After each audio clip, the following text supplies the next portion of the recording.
News peoples voice కి స్వాగతం. నేను మీ శైలజ. ఇక ఈరోజు మనతో ఉన్నారు సీనియర్ జర్నలిస్ట్ రామ్మోహన్ గారు. Hello sir. నమస్తే మేడం. సార్, ఈ మధ్య చూస్తున్నాము హైడ్రా అనేది పెద్ద హైడ్రా బాంబు లెక్కనే తయారైంది. సో ఇంతకు ముందు వరకు చూసినట్లయితే కనుక అది ఓన్లీ చెరువులు కబ్జాలు చేసి ఆ చుట్టుపక్కల కన్స్ట్రక్షన్ చేసిన కట్టడాలను మాత్రమే తొలగిస్తున్నాం అనుకున్నాం. బట్ రీసెంట్గా ఏంటంటే మూసీ నది పరివాహక ప్రాంతాలలో గుడిసెలు వేసుకొని జీవిస్తున్న వారిపైన కూడా హైడ్రా దూసుకు వెళ్తుంది అని చెప్పేసి చూస్తున్నాము. సో దీనిపైన మీ అభిప్రాయం సార్? ఓకే మేడం, ఇప్పుడు హైడ్రా అనేది మనకు అనునిత్యం ఒక ప్రత్యేక వార్త అయిపోయింది.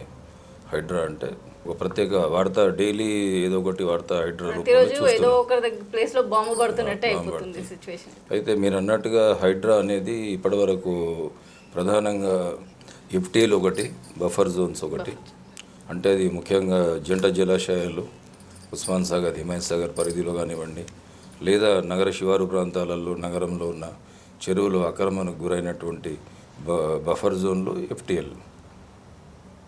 ఈ పరిధిలో ఉన్నటువంటి అక్రమ కట్టడాలు కూల్చివేయాలనేది ఒక ప్రధాన ఉద్దేశంతో వెళ్ళారు. ఆ దిశగానే వెళ్తున్న క్రమంలో కొన్ని కేసులు హైడ్రా మీద వేయడము, కొంత తాత్కాలికంగా బ్రేక్ పడినా కూడా వాళ్ళు కంటిన్యూ కొనసాగిస్తూనే ఉన్నారు. అయితే ఇప్పుడు దాని మీద ఒక ప్రత్యేక చట్టాన్ని కూడా తీసుకొచ్చారు, ఆర్డినెన్స్ కూడా తీసుకొచ్చారు. ఈరోజు కూడా మనం వార్తల్లో చూసాం, కేంద్ర మంత్రి ఉన్న భారతీయ జనతా పార్టీ నాయకులు కిషన్ రెడ్డి వాళ్ళు కూడా హైడ్రా అనేది దూకుడుగా వివరిస్తుంది అన్నట్టు వాళ్ళు కూడా కామెంట్స్ చేశారు. మొత్తానికి ఓవరాల్గా చూసుకున్నట్టయితే ఇప్పుడు మూసీ పరివాహిక ప్రాంతం, ఈ మూసీ పరివాహిక ప్రాంతంలో కూడా నోటీసులు ఇచ్చారు. అక్కడ నోటీసులు ఇవ్వడం కానీ, బఫర్ జోన్ని గుర్తించడం కానీ చేస్తున్నారు. అయితే ప్రత్యేకంగా ముఖ్యమంత్రి రేవంత్ రెడ్డి చొరవ తీసుకొని, లేదా రంగనాథన్ గారు వాళ్ళు కానీ ఈ మూసీ లిమిట్స్లో పేదవాళ్ళు ఉన్నా, ఎఫ్టీఎల్ బఫర్ జోన్లో పేదవాళ్ళు ఉన్నా వాళ్ళకు ఆల్టర్నేట్గా వాళ్ళకు షెల్టర్ ఇవ్వడానికి కూడా వాళ్ళు ఒక ప్రతిపాదన చేస్తున్నారు. కాబట్టి మనకు ఈ పేదలకు ఏదో అన్యాయం జరుగుతుందని చెప్పడానికి వీల్లేదు. ఆల్టర్నేట్గా వీళ్ళకి డబల్ బెడ్రూమ్లు కానివ్వండి, లేదా ఇందిరమ్మ గృహాలు కానీ ప్రత్యేకంగా ఇచ్చే అవకాశాలు ఉన్నాయి. అప్పుడు హైడ్రా పని అనేది ఎవరు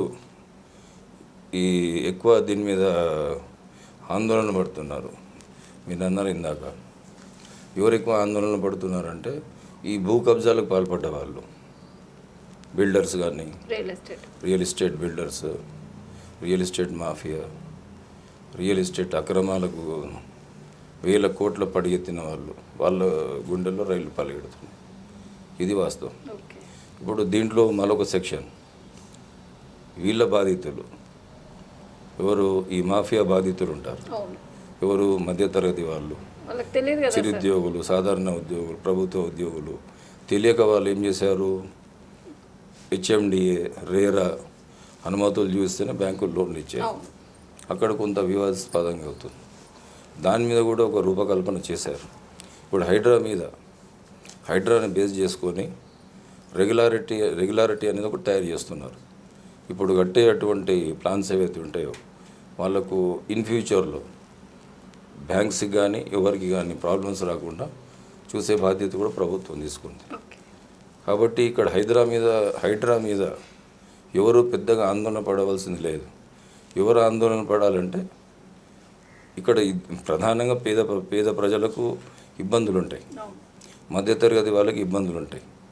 వాళ్ళు కాయ కష్టం చేసుకొని వచ్చి ఏదో పురి గుడిసెలు ఉండేటోళ్ళకు, లేదా స్లమ్ ఏరియాస్లో ఉండేటోళ్ళకి, లేదా మధ్యతరగతి ఉద్యోగులకు వాళ్ళు లోన్లు తీసుకొని ఇల్లు కట్టుకున్నప్పుడు, లేదా విల్లాలు ఉన్నప్పుడు కూడా వాళ్ళకి ఇవన్నీ తెలియదు.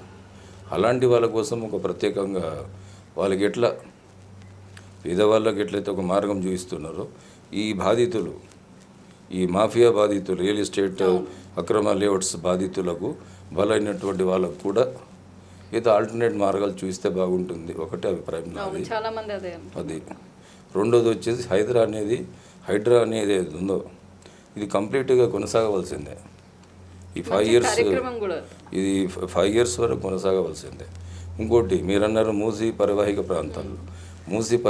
ప్రాంతంలో మన హైదరాబాద్లో వర్షాలు పడ్డప్పుడు ఎక్కువ ఎఫెక్ట్ అవుతున్నది మూసీ పరివాహిక ప్రాంతంలో ఉన్న వాళ్ళు. ఇది లేదా చెరువు కింద ఉన్న ఆ ప్రాంతాలు. కాబట్టి ఈ మూసీని కూడా వాళ్ళు సుందరీకరణ చేయాలి అన్నట్టుగా దాంట్లో భాగంగానే ఇవన్నీ జరుగుతున్నాయని మనం అనుకోవచ్చు.